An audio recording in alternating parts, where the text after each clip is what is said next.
I'm looking. Last I checked on the stream, I think we had like 30 likes, and there's 200 of you in here.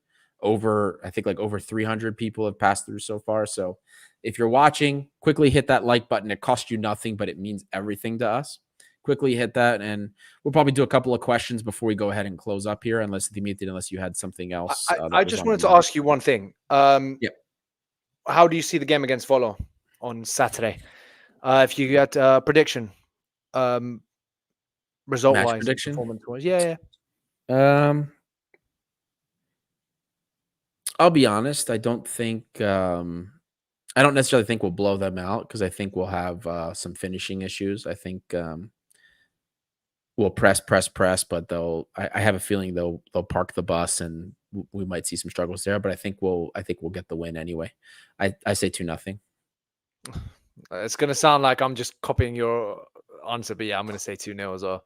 That's what I sort of see. I see them sitting back, and us just trying to bang down the door and just get 2 goals. I wouldn't be surprised with a 2-1 either. Like I could see like something disjointed maybe in the beginning of the game, and then we having to turn it around, and then people will complain. But first game of the season, like weird stuff happens in the early games. So no, I'm not. Yep. I think we're on the same page with regards to that. We're on the same page with regards to that. I just wanted to see. Yeah, cool. Ready to go for questions. I think there were a couple I missed, so I'm just gonna go back and pull up. Oh, here we go. I'm Gucci Valorant again. You guys think we are due for a chairman nuclear bomb by the end of August? Bomb, Greek bomb. I think the BAM transfer that comes in would be Podence. Like I think that's it. And that's what everyone's calling for, and that's what would get the fans. You're talking an airport transfer, aren't you? You're talking the one absolutely where people go, and that would be Podence. That's and he gets the 7, and he's going to wear number 7. That's come on. What was he wearing his first stint with the club? You mean like very first? Before he went to Wolves. Last year he was wearing 56, right? Yeah, he wasn't like 99, was he?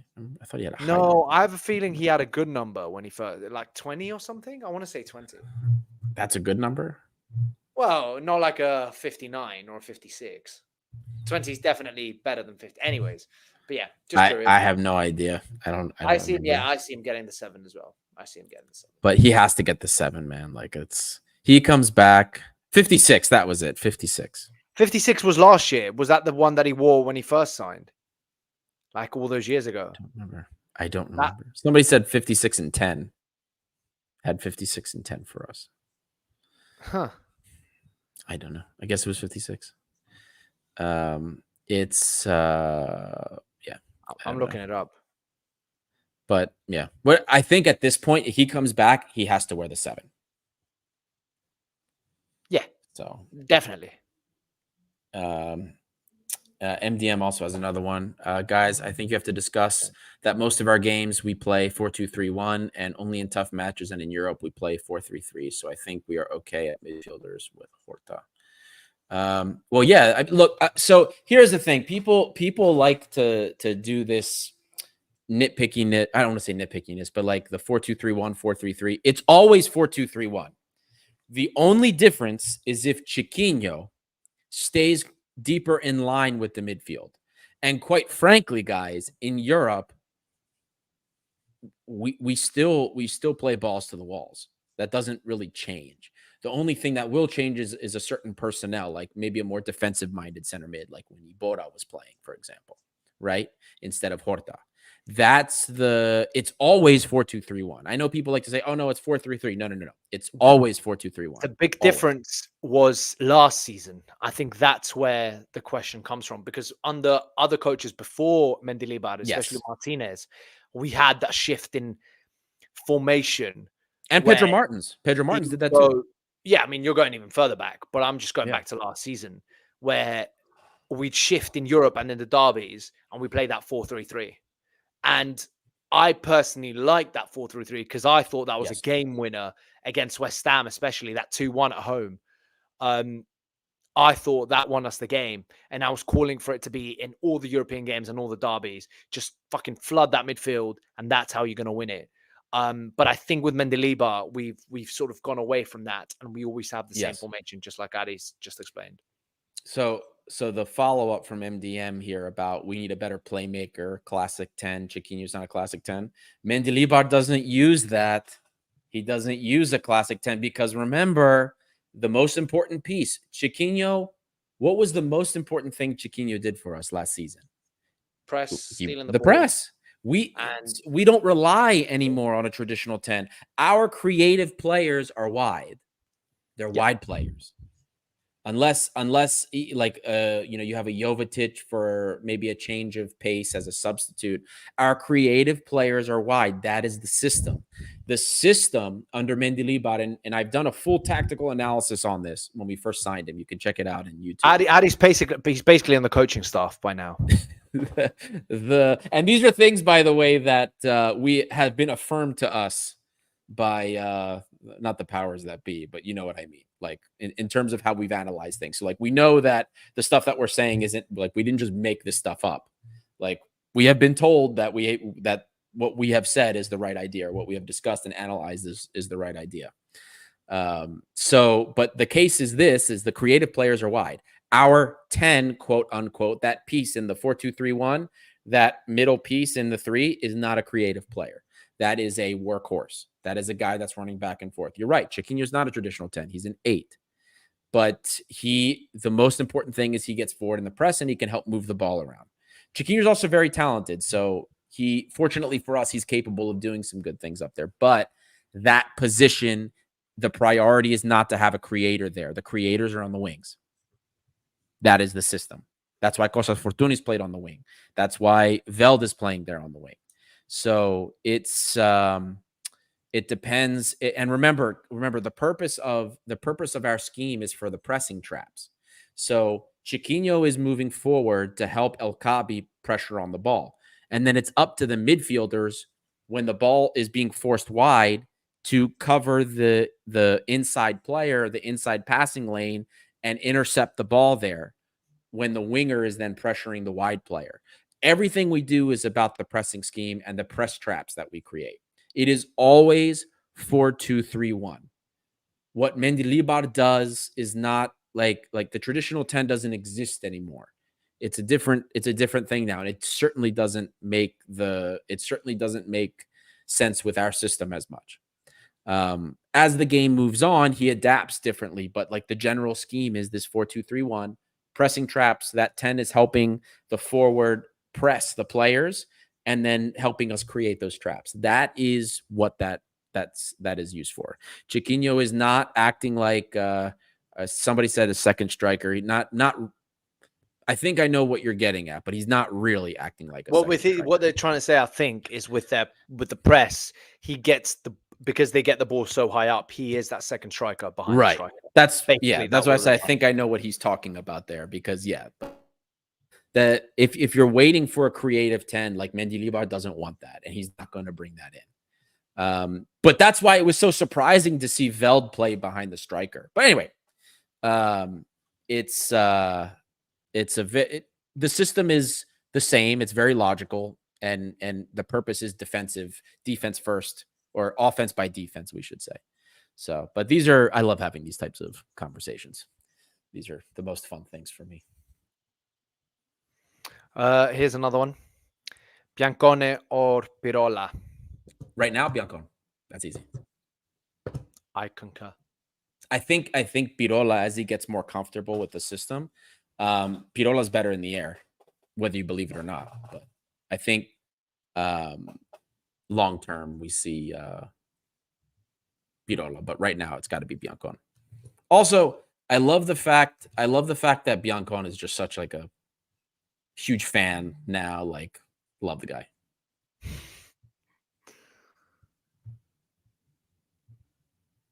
That's it. Right. What else have we got? I can't seem to find any more. BL at number. Guys, this isn't happening. If even Mendilibar isn't playing BL at the 10, it's not happening. Not happening. And that's why he's got to get sold at this point. It is. How much would you take for him? So positive book value. So right now, break even book value, 3 million. You take 3? That's break even book value. 4 million is profit, or 3.5 million is profit too. Anything above 3 million is profit. What are you basing that on? So we paid 6 for him. That's what the report was. So he has a 4-year contract. So you amortize the fee over 2 years. That's 1.5 per year. So right now, his current. So we've paid 3 million for him. Right. So he has his current amortized values negative 3 million. So you need a 3 million sale to make that book value 0. When he was on loan last season, did we get a loan fee? No, but they paid his wages. They just paid his wages. Okay. Yeah. Because I was going to say that covers part of the cost as well, but no. Okay. No. Yeah. No. The amortization is just the fee over the length of the contract. That's it. Cool. So you get positive book value as long as you sell him for more than 3 million. And I don't see that as being like a hard ask to get more than 3 million for him. Because like, as you've seen, especially in the friendlies, he has skill, he has usable assets. But like, he's just like such a frustrating player, because you see him do some great things and then you see him like give up on balls. Like when he goes inside, he can do some lovely things. Like he had that great give and go with Rodinei, the goal that got called back against Aris Limassol. Like brilliant play. It's anyway. Look, for me, you sell BL and Ndoye, you get a few million for Ndoye, you get a few million for BL. That paves the way for your Podence transfer, and then maybe bringing back Horta too. So that's how I look at it. Those are the only 2 players I'd really want to sell, by the way. I can't see Ndoye getting sold, but let's see what happens.